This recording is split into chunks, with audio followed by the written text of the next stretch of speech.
Hi guys, welcome back. Today we are going to see about the convergence tests for a positive series. Convergence tests for a positive series.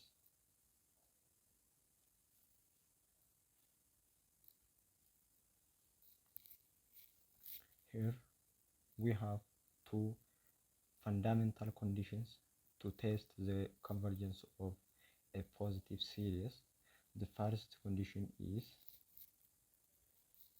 if the series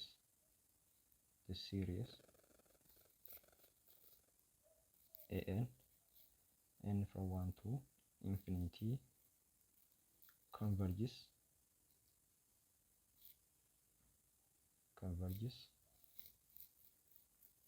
then limit of an as n approach to infinity is equal to 0. But the reverse is not true. As keessatti conditionii inni jalqabaa kun kan inni agarsiisu siriyeesiin nuuf kenname convergentii yoo ta'e limitiin siriyeesii sanii 0 ta'a jedha. But the reverse is not true. Kana jechuun limitiin siriyeesii nuuf kenname 0 ta'uun siriyeesiin nuuf kenname convergentii ta'uudhaaf gaarantii ta'uu hin danda'u yookiin ragaa guutuu ta'uu hin danda'u jechuudha. Tole, conditionii kana example yoo ilaalle example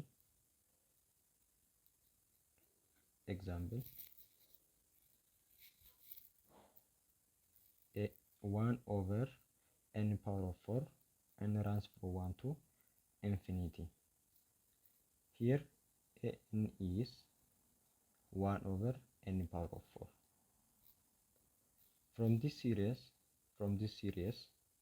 limit of an as n approach to infinity is equal to limit of 1 over n power of 4 as n approach to infinity. This is equal to 1 over infinity power of 4, which is equal to 0. And from convergence of P series 1 over n power of 4 is convergent. This is here we have two conditions to test the convergence of P series. If 0 is less than P is less than or equal to 1, the given P series is divergent. And if P is greater than 1, the given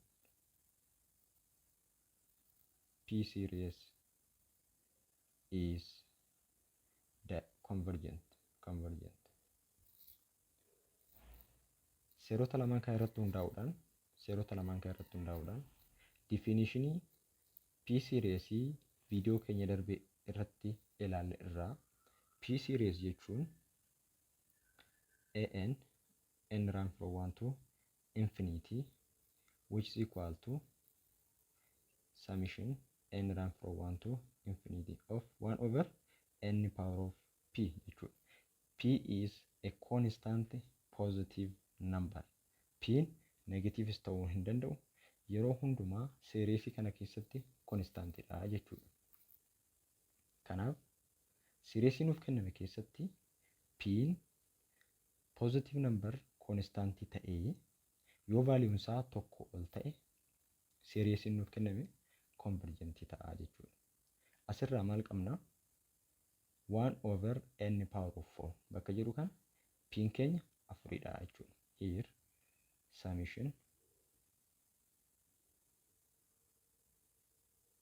summation as n run from 1 to infinity of 1/n power of 4. From this, p is equal to 4, which is greater than 1. Hence the given series is convergent. Egaa conditionii jalqabaa kana keessatti seeriyeesiin nuuf kenname convergentii yoo ta'e limitiin isaa 0 ni ta'a.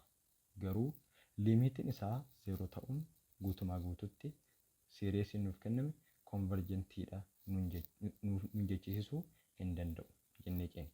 Kanaaf iddoo kanatti seeriyeesiin nuuf kenname kun convergentiidha, limitiin isaa 0dha. Kanaaf example isa biraa kan limitiin isaa 0 ta'u garuu convergentii hin taane tokkotti daballee bira dabarra. Example inni itti aanu let us say b summation as n run from 1 to infinity of 1/n. Asirraa maal qabna? n keenya 1/n dha. 1/n dha.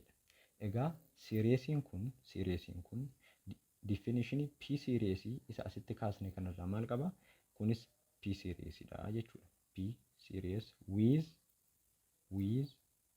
p equal to 1. Kondishinoota lamaan convergency p series tiif asitti ilaalle lamaan kana keessaa asitti p is equal to 1 kondishinii jalqabaa kanarra jira jechuudha. Hence the given series is divergent. The given series is divergent. Seeriyeesiin keenya inni kun maal ta'a? Divergent ta'a jechuudha. Garuu limitiin seeriyeesii kanaa maal ta'a kan jedhu yoo ilaalle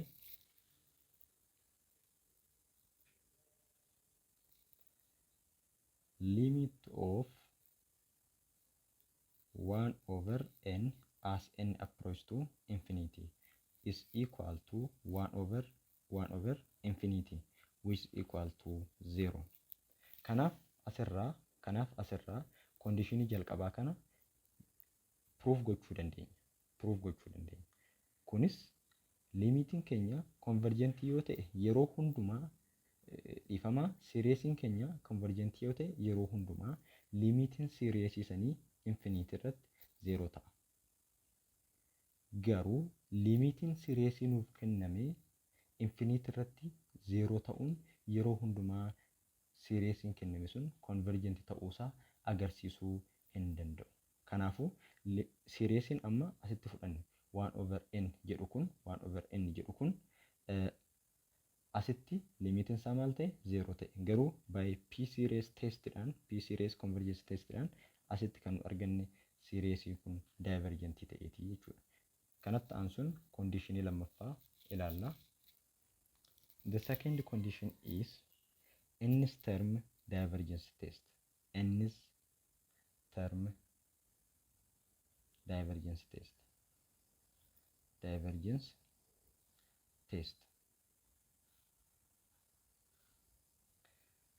Conditioning kun mala contrapositive of the first condition kana fayyadama. Kana jechuun mala conditionii yookiin mala isa jalqabaa kana contrapositive testii isaa fayyadamuudhaan nth term divergence testii check gochuu dandeenya jechuudha. Inni kunis let's say this condition uses the contrapositive of the first condition to check the divergence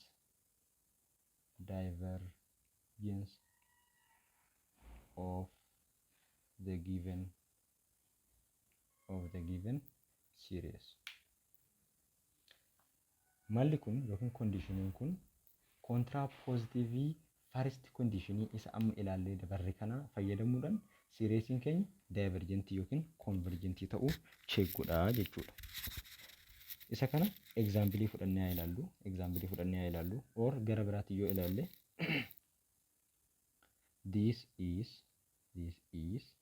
limit of an as n goes to infinity is different from 0 if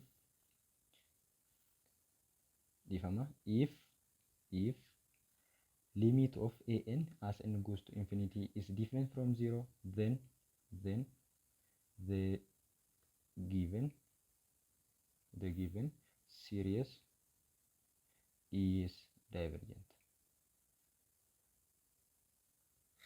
Conditioning kun mala kana fayyadamna jechuudha. Limitiin sireesii nuuf kenname different from 0 yoo ta'e, then the given series will be divergent. Let us see its example. A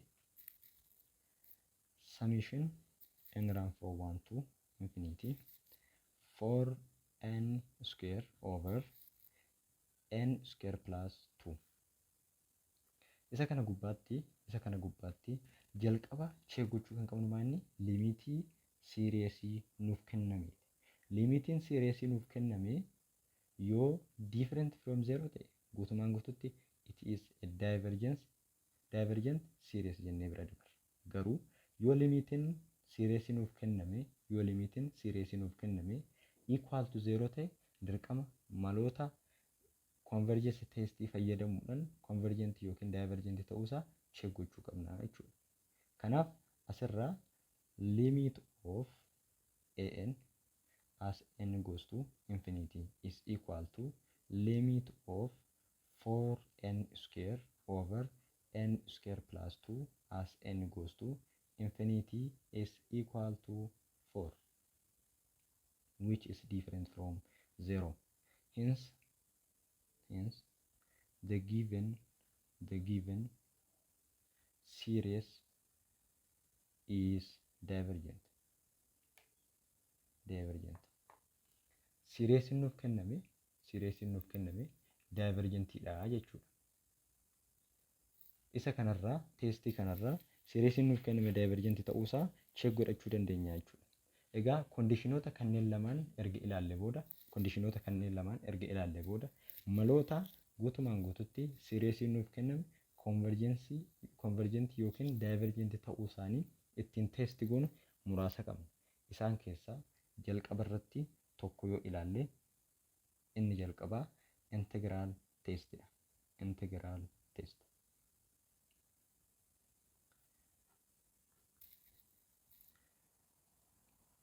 Mala teestii integraalii kana keessatti sireesiin nuuf kenname yoo poozitiivii ta'e fi testing function isaa ammoo continuous positive valued fi decreasing function yoo ta'e mala kana fayyadamuudhaan sireesiin keenya convergent yookiin divergent ta'uusaa check gochuu dandeenya.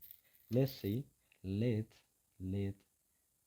summation and run from infinity of a and b a positive series such that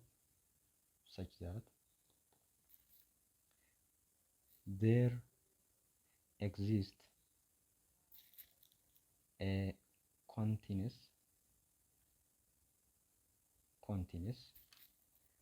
positive valued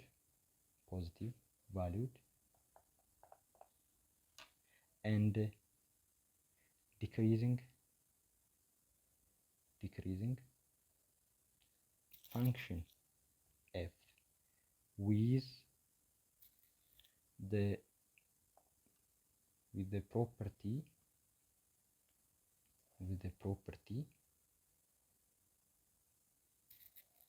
such that an is equal to f of n. Then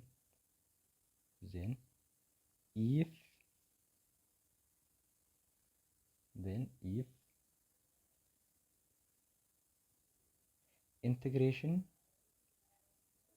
improper integration from n to infinity of f of x by dx is convergent, then an summation run from 1 to infinity will be convergent,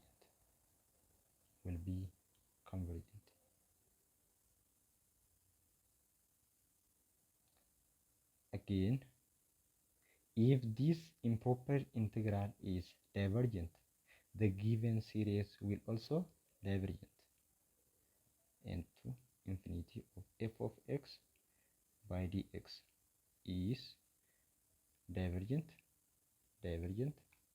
then summation n run from 1 to infinity of an will be divergent.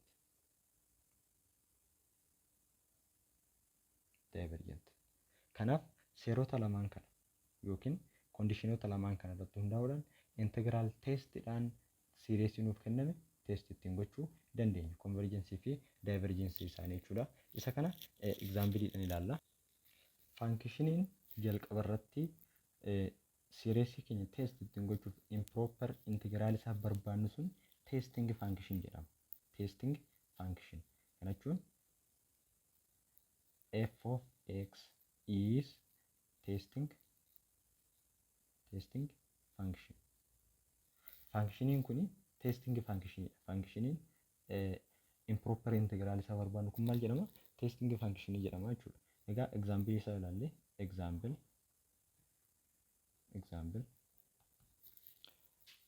summation as n run from 1 to infinity ifama run from 3 to infinity of 1 over n into ln n cube.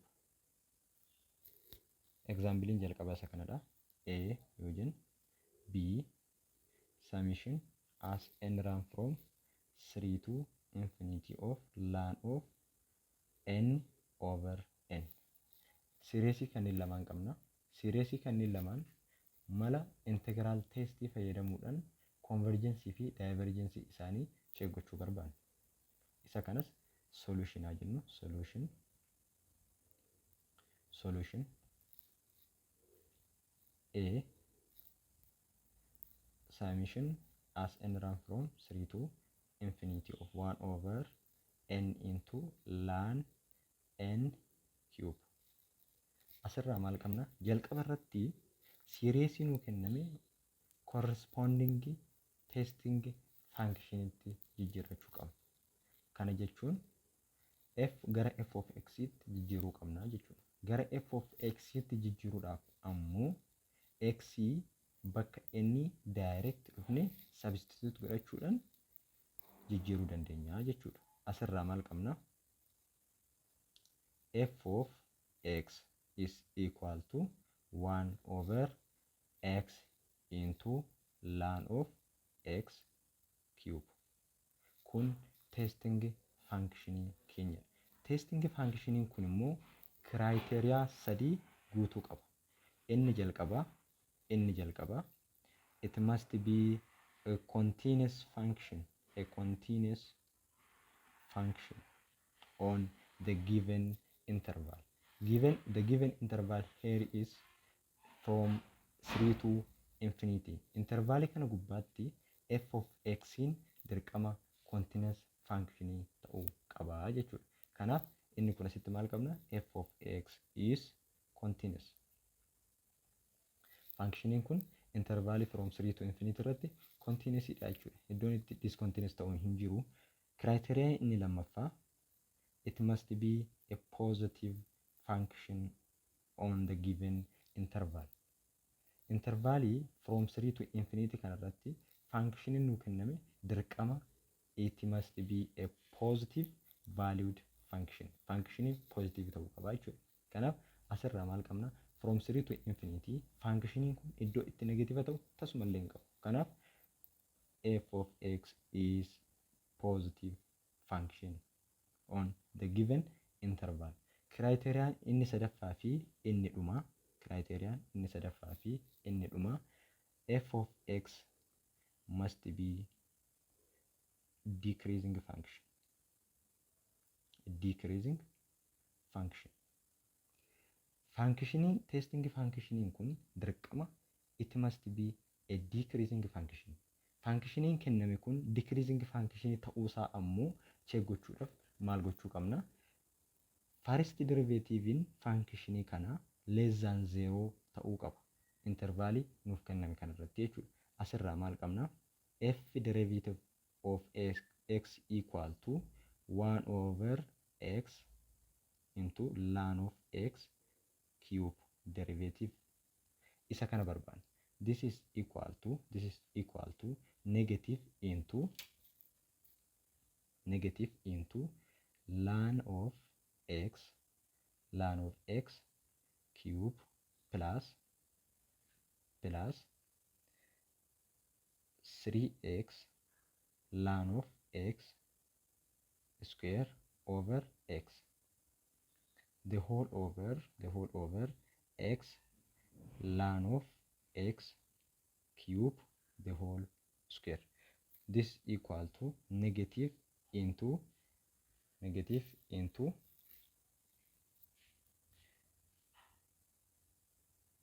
ln of x cube plus 3 ln x square over x square ln of x power of 6.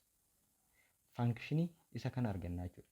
Functioniin kun alaan negatiiviidhaan baay'achaa waan jiruuf yeroo kamiyyuu intervaalii kana gubbaatti it is a negative function. Kanaafuu first derivative functionii kana functionii kamiyyuu ammoo yoo negatiivii ta'e functionii sun decreasing function jedhama. Maaliif jennaan first derivative of any function is it is slope.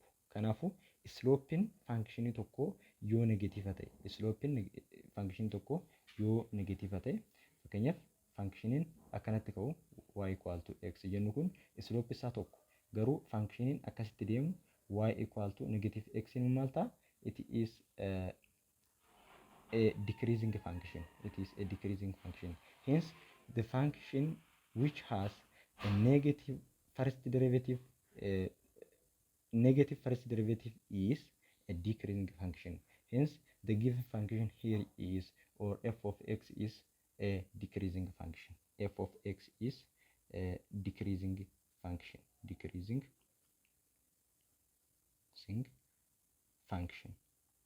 Kanaaf functionii keenya f of x inni asitti akka testing functioniitti siriyeesii keenya test gochuudhaaf inni kun maal godhe criteria sadanuu guutumaan guutuutti guutee jira jechuudha. It is a continuous function, it is a positive valued function and it is a decreasing function. So functionii kana mala derivative dhiifama integral testidhaan convergence fi divergence isaa check godhachuu dandeenya jechuudha. Asirraa maal qabna?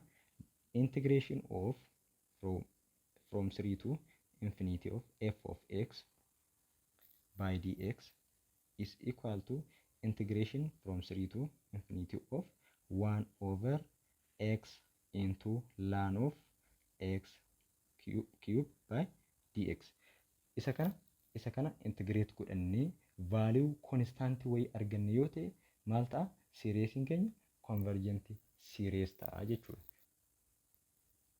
Tole isa kana ilaaluudhaaf this equal to integration from 3 to infinity of 1 over x into ln x cube by dx is equal to egaa integrationii kana solve gochuudhaaf substitution method fayyadamuu dandeenya.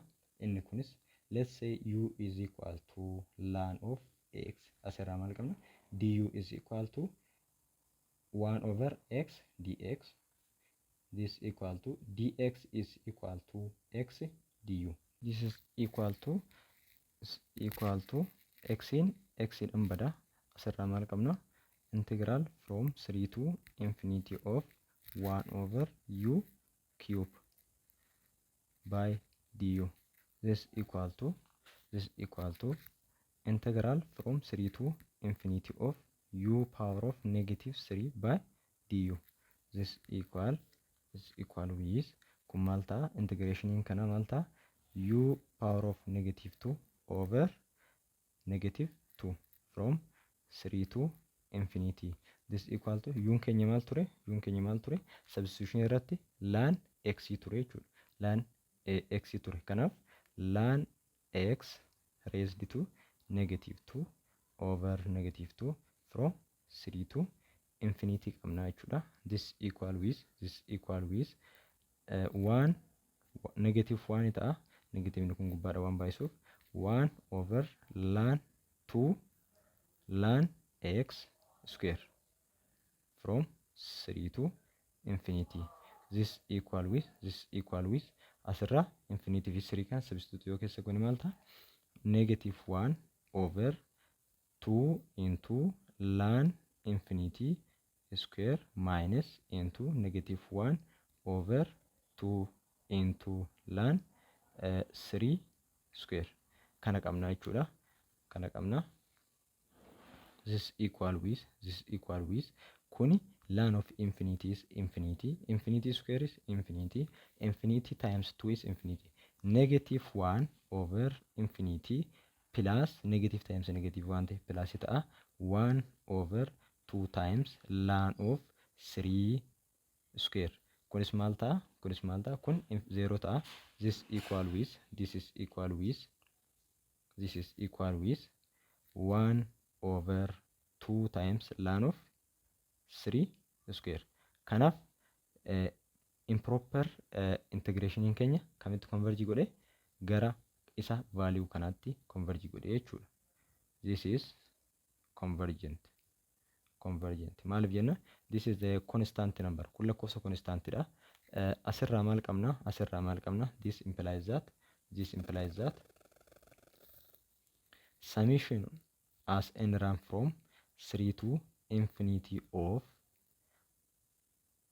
1 over n lan n cube is convergent. Kanaaf resultiin nuti dhumarratti argannu maali? Seeriesiin keenya inni nuuf kenname sun convergent ta'uu isaati jechuudha. Example isa lammaffaa yoo ilaalle the second example is B. Summation as n run from 3 to infinity of lan n over n. Seeriesiin kun nuuf kenname. Seeriesiin kun convergentii fi divergentii ta'uu isaa check gochuudhaaf maal fayyadamna? Mala integral test kana fayyadamuudhaaf criteria inni jalqabaa seeriesii kana gara testing function jira jechuudha. Asirra maal qabna? F of x is equal to lan x over x kana qabna. This is our testing function. Kanaaf asirra functioniin kun tokkoffaa continuous ta'uu isaa check godhanna. The given function f of x is continuous on this given interval. It is continuous. The second criteria is f of x or the test function must be a positive function on the given interval. So f of x is positive function. The third and the last criteria is this test function must be a decreasing function. San check gochuudhaaf maal gochuu qabna?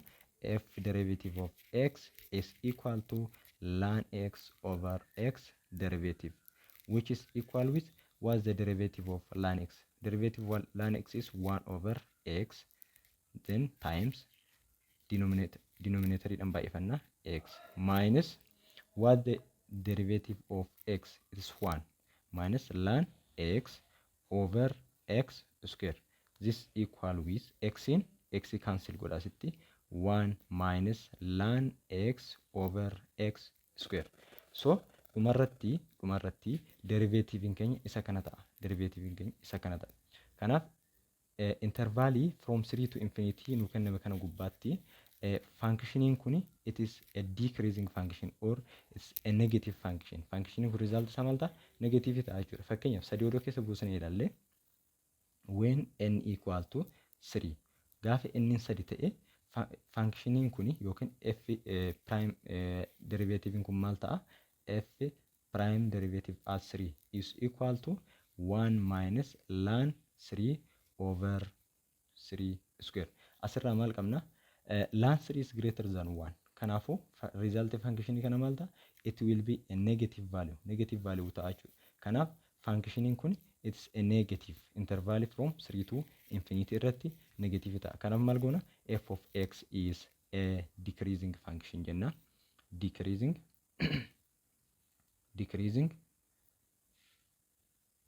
function jennee criteria kana sadan erga nu guute booda amma integral test method fayyadamuudhaan functioning series nuuf kenname suni series inni jalqaba irratti asitti nuuf kenname suni convergent jedhamu divergent jedha kan jiru check godhachuu dandeenya jechuudha. Asirraas maal qabna? Integral from 3 to infinity of f of x by dx is equal to integral from 3 to infinity of what's f of x? F of x is ln x over x. Ln x over x by dx is equal to integration kana substitution method fayyadamna. U is equal to ln x yoo jenne du is equal to dx by x. Asirraa maal qabna? Dx is equal to x times du. Egaa isa kana direct as keessa fidannee substitute godhannaa jechuudha. This implies that integral from 3 to infinity of ln x normally u dhan bakka buufanna jenne irraa sitti u over x times dx immoo x times du dhan bakka bu'a x times du. Asirraa x dhan cancel ta'a. This equal with integral of u by du from 3 to infinity ta'a jechuudha. This equal with u square over 2 from 3 to infinity. As keessa maal qabna? As keessatti kuni this equal with uni ln x dha. Kanaaf ln x square over 2 from 3 to infinity. Asitti value keenya substitute keessa goone maal ta'a? Ln infinity square over 2 minus ln 3 square over 2 which is equal to ln infinity is infinity square over 2 minus ln 3 square over 2. Asirraa maal qabna? Resultin isa kana infinity square is infinity over 2 is infinity itself. So infinity minus ln 3 square maal ta'a? 2 times ln 3 ta'a. 2 dhan cancel ta'a. So ln 3 ta'a jechuudha. Kana asirraa maal qabna? Kun maal ta'a? Infinity minus ln 3 is equal to infinity. So improper integration testing function keenya maal ta'e? It is infinity ta'e jechuudha. Kanaaf infinity waan ta'eef maal jennaani? It is divergent. It diverges. Divergent dha jechuudha. Kanaaf series keenya a series summation n run from 3 to infinity of ln n over n is divergent. Kanaaf bifa kanaan test gochuudhaan divergency fi convergency series nuuf kenname integral test fayyadamuudhaan check gochuu dandeenya. Egaa lecture keenya har'aa yookiin video keenya har'aa asuma irratti kan xumuru ta'a.